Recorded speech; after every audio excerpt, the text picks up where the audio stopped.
জিয়াউর রহমান রাজাকার ছিল, গোলাম আজম রাজাকার না, একটা সাচ্চা মুক্তিযোদ্ধা। কি বলবো, এদেশের মানুষ বোকা এবং যাদের পাঠাইলো জামাতে তাদের মাথায় মগজে কোনো কিছু আছে, দেশপ্রেম আছে, এটা প্রমাণিত হয় না। আপনারা ক্ষমতায় আসতে না আসতেই তারা মিষ্টি খাওয়া শুরু করলো। মিষ্টির দাম অলরেডি বেড়ে গেছে। শেখ হাসিনা অডিও বার্তায় বলেছে যে বিএনপি আমাদের কাছে সহযোগিতা চেয়েছিল, আমরা তো ভোট দিয়েছি। যেদিন আমরা ক্লেম করতে পারবো যে ইলেকশনে কোনো লাভজনক ইনভেস্টমেন্টের প্রয়োজন নাই, সেদিন আপনি দেখবেন হাদির মতো যারা পলিটিশিয়ান আছে, যারা প্রমিজিং, যাদেরকে আপনি যেহেতু জানতে চাইছেন জনগণের পালস, সেই জন্য বলতেছি, তারা উঠে আসবে।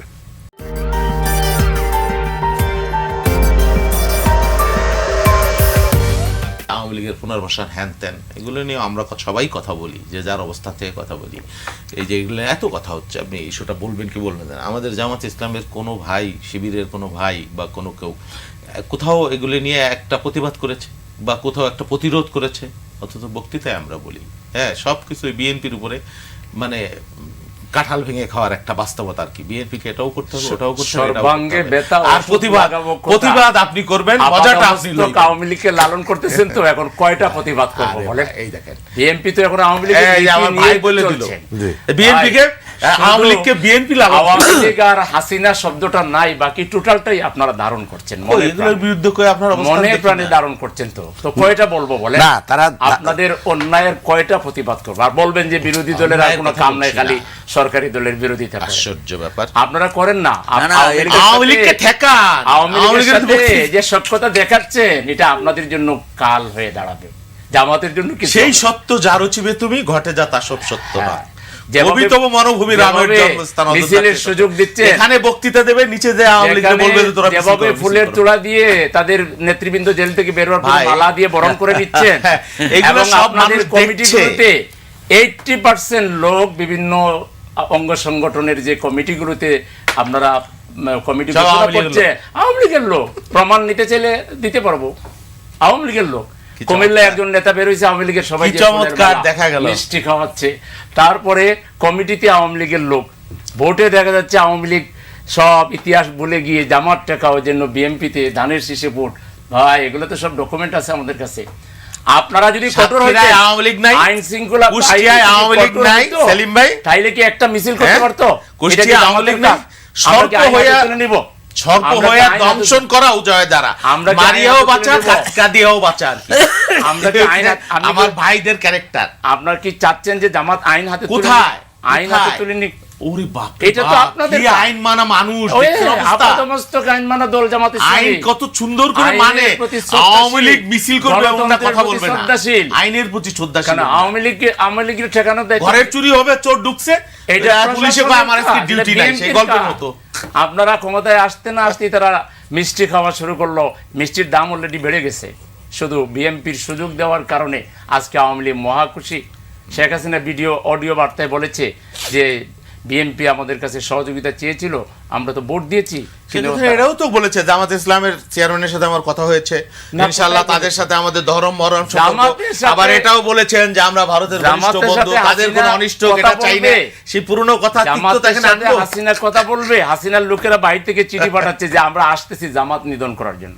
তারা জানে যে তাদের পতনের পিছনে এদেশের জনগণের পাশাপাশি দায়িত্বশীল সংগঠনের জামাত। কথা বলেন, এই ডিবেটের তো কোনো শেষ নাই না, সেটাই এই ডিবেট সত্যের সাথে এক পলক সত্যের সাথে এক ঝলক মিথ্যা মিশিয়ে দিলে হয়ে যায়। দুইজনকে ধন্যবাদ জামাতের ত্রুটি ধরে যে আপনারা আমাদের দৃষ্টি এত ভালোবাসেন, যেটা আগে জানতাম না। দাদা সত্যের অবস্থা ছিল আপনাদের, এবং আপনারা বিরোধী দল হিসেবে পুরাতন সেলিম ভাই ফেল মারলো। ওর মতো একটা লোক যদি জামাতের সংসদে থাকতো, দেশের সাথে কত কথা কইতে পারতো, মানুষ ওনার ভোট দিল না। কি বলবো, এদেশের মানুষ বোকা এবং যাদের পাঠাইলো জামাতে তাদের মাথায় মগজে কোনো কিছু আছে, দেশপ্রেম আছে, এটা প্রমাণিত হয় না। একমাত্র সেলিমউদ্দিন সাহেবের মাথায় দেশপ্রেম এবং বাংলাদেশের আবেগ এবং ইমেজ ভোট দিলেন না, কেড়ে নিলেন। সেটা জামাত ইসলামী সংসদীয় দলের জন্য আমার করুণা। জামাতকে আমরা মায়া করি, জামাতকে লাগবে। হ্যাঁ, এবং জামাতের যখন মার্কা ছিল না, তখন আমাদের মার্কা তাদের ভোট করতে দিছিলাম, পাকনার তলে রাখছি 17 বছর। জামাতকে আমরা ফেলে দিব কেন? বাংলাদেশের রাজনীতিতে তারা তো এবার অনেক ভোট পাইছে, অনিবার্য। এটা কারো দয়া নাই, আল্লাহ, এটা কারো দয়া নাই। আমি কি দয়ার কথা বলেছি? বললেন যে আমি কি বলেছি? আপনি নিজেই বলতেছেন যে আমরা দয়া না। না আপনি তো মানে বললেন ঠাকুর ঘরে কেড়ে আমি কলা খাই না। আশ্রয় দিয়েছি বললেন যে আশ্রয় দিয়েছি, হ্যাঁ, আশ্রয় রেখেছি। দিয়েছেন না, না সাথে রেখেছিলাম বলেছি। সাথে রেখেছিলেন কেন আপনার না? মার্কা ছিল 18 না, সালে? না, সাথে আপনার রেখেছিলেন তো না? নিবন্ধন ছিল ভাই না। ভাই ভাই এক জায়গা করে বলেন, আচ্ছা, আমি বলি কি? শুনি দাদা শুনতে আমি আক্রমণ- বাউল ভাই বলুন, বাউল বলুন, না, আলোচনা আমি বলি আলোচনা বলেন, জি। জামাত ইসলাম জামাতকে বাংলাদেশের কিন্তু ওনারা রাজনীতি- টেনে নিয়ে ভাই, বলুক, বলুক, বাংলাদেশের বলুক, বিরোধী দল, গুরুত্বপূর্ণ বিরোধী দল, কিন্তু জামাতের সংসদীয় দলটা খুবই দুর্বল হয়ে গেছে। এখানে ধরেন কি লিগ্যাল সাইড বলেন বা কি পলিটিক্যাল সাইড বলেন, ওনাদের মতো সেলিমউদ্দিন সাহেবদের মতো লোক থাকলে জামাতের পার্লামেন্টারি পার্টি শিশির মনিরের মতো লোক থাকলে ভালো হইতো আর কি, আমরা সেটা ফিল করি পার্লামেন্টে। তো আমার কথা সেটা না, জামাত এবং আমাদের দীর্ঘদিনের একসাথে পথ চলা ছিল, আমরা সেটা ভুলে যাইনি। যদিও 5ই আগস্টের পরে জামাত বা আমাদের ছাত্র বন্ধু যারা ছিল তারা ঐক্যবদ্ধভাবে মনে করলো আওয়ামী লীগকে দেশ থেকে আউট করছি, এখন বিএনপিকে যদি বোতলের ভিতর ভরে দিতে পারি তাহলে আমাকেই তো দেশ, আমরাই চালাবো, এরকম একটা মাইন্ডসেট থেকে প্রথম দিন থেকেই তারা বিএনপি বিদ্বেষ শুরু করে দিয়েছিল।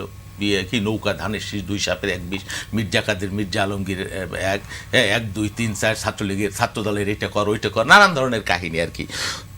জামাত যখন পার্লামেন্টে দাঁড়িয়ে বক্তব্য দেয়, এর পাল্টা জবাব যারা দেয় তারা চলে যায় 50 বছর আগে, 100 বছর আগে।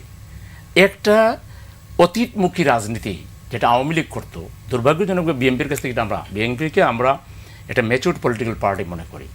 শহীদ প্রেসিডেন্ট জিয়াউর রহমানের মতো রাষ্ট্রনায়ক যে দলের প্রতিষ্ঠাতা, ম্যাডাম জিয়ার মতো, বেগম জিয়ার মতো ভদ্র এবং মার্জিত রাজনীতিক ছিলেন, তাদের অধীনে গড়ে ওঠা যে দল, এই দলের বর্তমান নেতৃত্ব মাঝে মাঝে আমার কাছে মনে হয়, আর এটা তারা কষ্ট নেবেন না আশা করি, যে তারা বোধ হয় যে আওয়ামী লীগের কথা শুনতে শুনতে ভুলে যান যে তারা যে আওয়ামী লীগ না, তারা তো বিএনপি, তো ভাষা হয়ে যায় আওয়ামী লীগের। দুঃখ আমাদের এখানে এই জায়গায়। ওনাদেরকে আমরা অনুরোধ করবো, না, আপনারা আওয়ামী লীগ হওয়ার চেষ্টা করছেন, আপনারা পারছেন না, তার আগে আচ্ছা, যাচ্ছে। আমরা আওয়ামী লীগ হবো এটাকে কোনো পাগল বিশ্বাস করবে? এই বাংলাদেশে আওয়ামী লীগ জামাতরে যেভাবে গোলা টিপে মারার জন্য চেষ্টা করেছে, ফাঁসি দিয়েছে, কি করে নাই বলেন? তারপরে বাংলাদেশের একটা 56 নম্বর পাগলও কি বিশ্বাস করবে যে আওয়ামী লীগ জামাতের সাথে এসে আঘাত করবে, কিন্তু কিংবা জামাত আওয়ামী লীগের সাথে আঘাত করবে? এটা তো প্রশ্নই ওঠে না। তো সুতরাং এগুলো বলে ওনারা ওই যে এখন ওদেরকে সীমান্ত পাড়ি দেওয়ার ক্ষেত্রে হেল্প করেছেন, বাড়িতে আশ্রয় দিয়েছেন, নানাভাবে মামলাবাজি করে মামলার নাম বাদ দিয়ে দেবো, নাম ঢুকাইবো, এটা সেটা করে নানা লেনদেন হয়েছে। এখন এইটা ঢাকবার জন্য এটার দায়িত্ব তারা জামাতের উপর দিতেছে। আমার কথা হলো সরকারে তারা আছে, তাইলে একটা নিরপেক্ষ তদন্ত করুক যে কোথায় জামাত আওয়ামী লীগকে হেল্প করেছে আর কোথায় বিএনপি আওয়ামী লীগকে। সাধারণ পাবলিক কী বলে, আপনারাও দায়িত্ব নিতে পারেন। আপনাদের দায়িত্ব না খালি আমাদেরকে টকশোতে নিয়ে আপনার কড়া কথা জাতিকে শোনানো। বিএনপি তো আওয়ামী লীগের প্রতি কৃতজ্ঞ এই কারণে যে জামাত আকৃষ্ট করতে পারেনি, বিএনপি আকৃষ্ট করতে পেরেছে। তার মানে ফ্যাসিবাদ বিরোধী আন্দোলনে তাইলে মানে কার ভূমিকা বা কার দ্বারা আওয়ামী লীগ বেজার বা খুশি হয়েছে বোঝা যায়। কেন জামাত আকৃষ্ট করতে পারে নাই? কারণ জামাত তাদের বিরুদ্ধে অল আউট আন্দোলন করেছে। আকৃষ্ট করার চেষ্টা করেছিল কিনা আমি তো জানি না, কেন চেষ্টা করবে? মানে আপনারা চেষ্টা করেছেন কেন আওয়ামী লীগ তো আমাদের নিষিদ্ধ করলো, আমরা কেন আকৃষ্ট করব? ডক্টর আব্দুল্লাহ তাহের আওয়ামী লীগ তো আমাদেরকে নিষিদ্ধ করলো যাওয়ার আগে, আর আমরা সেই নিষিদ্ধের প্রতিবাদে তাদেরকে বাংলাদেশ থেকে বের করে দেওয়ার ক্ষেত্রে ছাত্র জনতা সহ সবাই মিলে আমরাই তো ভূমিকা রেখেছি। তো আমাদের সাথে কেন তাদের সখ্যতা হবে? সখ্যতা তো বিএনপিকে তো সেদিন নিষিদ্ধ করে নাই। এবং আমরা দেখতেছি, আমি এই পয়েন্টে এই তর্ক করে কোনো লাভ নেই। আমরা বিএনপির প্রতি অনুরোধ করব যে আপনারা সরকারে গেছেন, শান্তিপূর্ণভাবে দেশ চালান ভাই, আমাদের দিক থেকে নোংরা কোনো পলিটিক্স পাবেন না, তবে গঠনমূলক সমালোচনা শোনার ধৈর্য আপনাদের থাকতে হবে। আমরা এটা ভালো কথা বললেই লাভ দিয়ে চলে যাই না আপনারা 1954 ইংরেজিতে, ওই জায়গা থেকে পয়েন্ট আউট হয়ে যায় তারা। খালি রাজাকার কথা হলো সীমান্ত নিয়ে চলে যাবে হলো আপনার 71 বা 72 বা 75 অন্য এক জায়গায় চলে যাবে। এগুলি আসলে তারা জায়গায় টিকে থাকতে পারেন। এদের রাজনীতি হলে সমস্যা কি জানেন? পয়েন্ট, তারা যে পয়েন্টে আপনি কথা বলছেন সেই পয়েন্টে তাদের কাছে কোনো জবাব নেই। আলোচনা শুরু হইলেই সেই 71-এর ভূমিকা নেই, এই বিষয়টা জামাত ক্লিয়ার কেন? আমি বলি নাই। না আপনারা ওই অতীতের কথা বলছেন। আমি অতীতের 50 বছর আমি অতীতের কথা করছেন যে আপনাকে রাজাকার বলে গালি দেয়। সেটা আপনি যা মনে করেন। আশ্চর্য, বলেন না কেন? খোলামেলা অর্ধেক কথা বলেন কেন? পরিষ্কার করে বলেন। রাজাকার পরিষ্কার করে রাজাকার বলার বাংলাদেশে কেউ নাই। হাসিনা একটা পয়েন্ট আপনি শুনাই দিই, তারপরে বলেন কি বলে, আপনারা কি বলে? কাইন্ডলি একটা কথা বলেন। সেটা হলো হাসিনা খারাপের খারাপ অনেক খারাপ কাজ করছে, কিন্তু একটা ভালো কাজ করছে।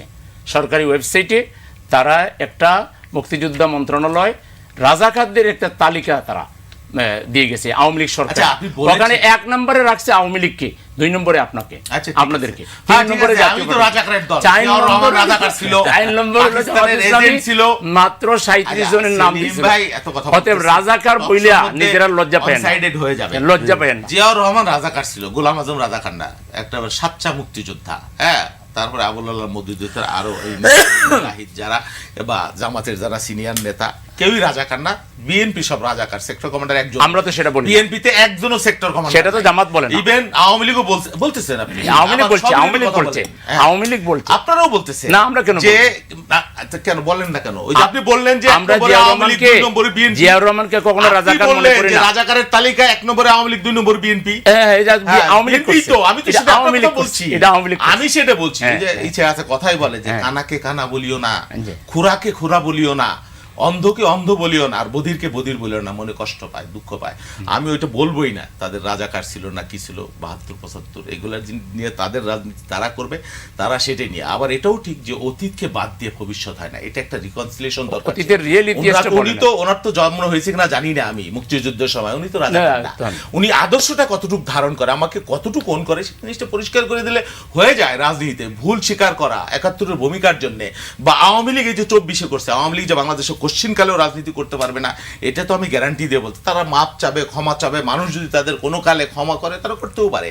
হ্যাঁ, রাজনীতিতে শেষ কথা বলে কিছু নাই, কিন্তু আপনি যাকে তাকে রাজাকার বানাই দিবেন মুক্তিযুদ্ধ, এটা যেমন আমরা পক্ষপাতী না। আবার জামাত ইসলাম তাদের ভূমিকা নিয়ে বিভিন্ন সময়ে 47 বলেন, 71 বলেন, 86 বলেন, 96, 88 বলেন, 96 বলেন, সবসময় জামাত ইসলাম যখন যে ডালে তাদের সুবিধা হয়েছে তখন সেই ডালে। মির্জা ফখরুল সাহেব যে ডাইরেক্ট আওয়ামী লীগকে বলছেন যে বিএনপিকে ভোট দেন, আমরা আপনাদের মামলা তুলে দিব, এগুলো মিডিয়া আসছে। এটা এইভাবে বলেনি, এইটা মিথ্যা, এইটা অসত্য। না, না, যেটাই এইটা বলবেন আপনাদের সেটাই মামলা তুলে মিথ্যা। দেন, এইটা ডেলেস খান। 100% অসত্য, 100% আমি দায়িত্ব নিয়ে বলছি। দেখেন, জি। এটা আপনি ওনার অসত্য বক্তব্য বললেন। ভিডিওতে আছে, সেলিম ভাই, পরিষ্কার আছে। সিনিয়র পলিটিশিয়ান আপনি, আপনি কেন অসত্য জি। কথা না, বলেন? অসত্য না, আমরা আপনি যদি আজকে প্রমাণ যে- করতে পারেন আমি রাজনীতি ছেড়ে দেব। ঠিক আছে, কালকে আমি বললাম তো, আপনাকে আমি ওপেন হাউসে বললাম, মির্জা আলমগীর যে এইভাবে বলে থাকে, আমি রাজনীতি ছেড়ে চলে যাব। ওনার ভিডিও তো আছে ভাই। আমি বলছি তো আবার, ঠিক আছে, আমি আপনাকে- এখানে বলছি। আমি আপনাকে পাঠাই দিব। হ্যাঁ, পাঠাবেন। আপনাকে পাঠাই দিব। উনি এইভাবে বলেন, তখন আমি তো আবার দেখেছি বলবেন সেটা। না যে এটা মিডিয়ার কারসাজি। না না, নেভার এভার। জি। শোনেন, জামাত সম্পর্কে আপনি যে কথাটা ভারত বলছেন, কষ্ট পায়, আপনার আমির বলেছে না জামাত- এরকম কোন কাজ আমরা করব না, ভারত মনে দুঃখ জামাত পায়। বলেছে কিনা? অসৎ জি। বলেছে আমরা কিনা? আপনি কথা বলেন। বলে, জি। জামাত অসৎ বল ভাই, কথা ঠিক বলে, আছে, আমরা- একটা প্রমাণও আপনি দেখাতে জি, পারেন না। জি। জামাত ইসলামী রাজনীতি ডেরেস সত্যের খান। উপরে।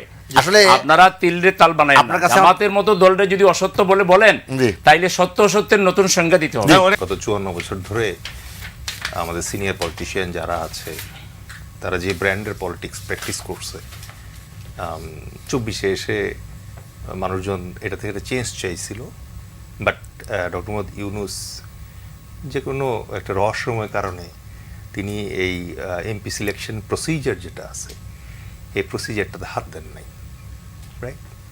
সো এর ফলে যেটা হয়েছে আপনি লক্ষ্য করে দেখবেন যে একটা গবেষণা হয়েছিল, ওই গবেষণায় যেটা দেখতে চাওয়া হয়েছে সেটা হচ্ছে যে কেন বাংলাদেশে যারা কাঙ্ক্ষিত পলিটিশিয়ান তারা পার্লামেন্টে যেতে পারে না। তো ওইটার মানে পুরা রিসার্চের শেষে যেটা বেরোয় আসছে 2টা কারণে পারে না। নাম্বার 1 কারণ হচ্ছে যে আমাদের পার্লামেন্টে যে মেম্বার অফ দ্য পার্লামেন্টসরা তারা যান হচ্ছে ল মেকিংয়ের জন্য, আইন বানানোর জন্য। ওইটা কম করেন, দেখবেন যে এলাকার যত কমিটি আছে সব কমিটির সভাপতি হন ওরা বেশি, ঠিক আছে? তো এটা একটা কারণ। আর দ্বিতীয় কারণ হচ্ছে আমাদের যে নির্বাচন হয় এই নির্বাচনটা একটা অলাভজনক এন্টারপ্রাইজে পরিণত করা সম্ভব হয় নাই।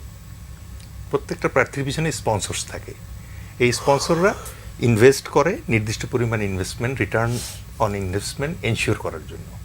যেদিন আমরা ক্লেম করতে পারবো যে ইলেকশনে কোনো লাভজনক ইনভেস্টমেন্টের প্রয়োজন নাই এবং টোটাল ইলেকশনটা অলাভজনক ব্যাপার, সেদিন আপনি দেখবেন হাদির মতো যারা পলিটিশিয়ান আছে, যারা প্রমিজিং, যাদেরকে আপনি যেহেতু জানতে চাইছেন জনগণের পালস, সেই জন্য বলতেছি, তারা উঠে আসবে, ঠিক আছে? এবং এই ধরনের দ্বৈত নাগরিকত্ব, ঋণ খেলাপি, এই ধরনের কেসগুলো থেকে আস্তে আস্তে আমরা বের করে নিয়ে আসতে পারবো। যেমন বাইরে যেই একটা ছোট্ট একটা স্ন্যাপশট দেখলাম আমরা, এই স্ন্যাপশটটা আরও 10-15 বছর চলবে, বাট দেন চেঞ্জ আসবে। কারণ ধরেন আমরা নিউ জেনারেশন পলিটিশিয়ান যারা আসতেছি, আপনি পুশিন নিয়ে কথা বলতে বসে 71-এ চলে যাবেন। আপনি দুর্ভাগ্যজনক। ইন্ডিয়া যেখানে মনে করেন যে গঙ্গা চুক্তি শেষ হইতেছে, এই চুক্তি শেষ হইলে পরে কি হবে, আপনার 54টা নদীতে মনে করেন যে বাঁধ দিয়ে দিছে, দেশ পুরা মরুভূমি হয়ে যেতেছে, আপনি 12 লাখ রোহিঙ্গা নিয়ে তিষ্টাইতে পারতেছেন না, আরো 96 লাখ আর এদিকে 19 লাখ নিয়ে গুতাগুতি চলতেছে। মানে এইরকম একটা সিনারিওতে আপনি আর কত পেছনে দেখতে চান? মানে আপনার রিয়ার ভিউ মিররে তো মাঝে মাঝে তাকাইতে হয়, সবসময় তাকাইলে তো আর সামনে আগানো যায় না। আর দ্বিতীয় কথা হচ্ছে যে এরকম একটা ক্রাইসিসে আসলে আমরা আমাদের সিনিয়র পলিটিশিয়ান যারা আছে তাদের কাছ থেকে যেটা এক্সপেক্ট করি, রোডম্যাপ চাই। এই যে এখন বলতেছে সরকার কি করবে, সরকারের কাছে হচ্ছে রোডম্যাপ দেওয়া। আমি তো পাবলিক, আমি জানতে চাই যে পুশিন যে হইতেছে এটার এগেইনস্টে আপনার ফরেন মিনিস্ট্রি কি করতেছে। আমি যখন আপনাকে ফ্লোর দিব আপনি আবার আমি এই উত্তর দিব। কথার উত্তর ঠিক আছে, দিবেন। ঠিক আছে। এই অনুষ্ঠান কিভাবে চলবে